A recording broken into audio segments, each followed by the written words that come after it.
यह एक जादुई पत्थर की कहानी है जो एक सुनसान जंगल में स्थित है, जहां चांद की रोशनी पत्थर को जगमगाती है। एक दिन एक छोटी लड़की जंगल में टहलते हुए इस जादुई पत्थर को खोज लेती है और उसकी आंखों में आश्चर्य की चमक होती है। जब वह उस पत्थर के सामने खड़ी होती है और अपनी इच्छाएं उन पर कहती है, तभी जादुई जीव उसके चारों ओर प्रकट होते हैं। लड़की खुश होकर जादुई जीवों के साथ खेल रही है और जंगल में हर्ष की गूंज सुनाई देती है। वे सब एक चमकते झील के चारों ओर इकट्ठा होते हैं, जहां रात का आकाश उनके ऊपर चमकता है और दोस्ती की जादुई भावना फैलती है। लड़की ने पत्थर को ऊंचा उठाया और चारों ओर जादुई जीवों के साथ खुशी मनाते हुए उनके सामंजस्य की शक्ति दिखाई देती है। सुबह की पहली किरणों के साथ लड़की जादुई जीवों को अलविदा कहती है और यह उसके साहसिकता की याद दिलाता है।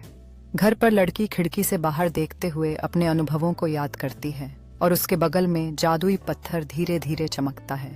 लड़की अपनी डायरी में अपने जादुई साहसिकता को चित्रित कर रही है और वह रंग बिरंगी कला सांकेतिक करता है। स्कूल में लड़की अपने दोस्तों को अपनी जादुई कहानी सुना रही है और सभी उसकी बातों से मंत्रमुग्ध हो जाते हैं। लड़की और उसके दोस्त अपनी खुद की जादुई साहसिकता के लिए विचार कर रहे हैं। हंसी और उत्साह के साथ एक बड़े कागज पर कल्पनाशील जीवों को चित्रित करते हैं। फिर से जंगल के किनारे पर खड़ी लड़की सूरज के अस्त होते समय अपने जादुई पत्थर को थामे हुए एक और साहसिकता की तैयारी कर रही है। जादुई पत्थर से बना पोर्टल खुलते ही लड़की अपनी नई यात्रा के लिए उत्सुकता से उसमें कदम रखती है। नए जादुई संसार में बाहर आते ही लड़की आश्चर्यचकित होकर असाधारण दृश्यों को देखती है और वहां के जीवों का स्वागत करती है।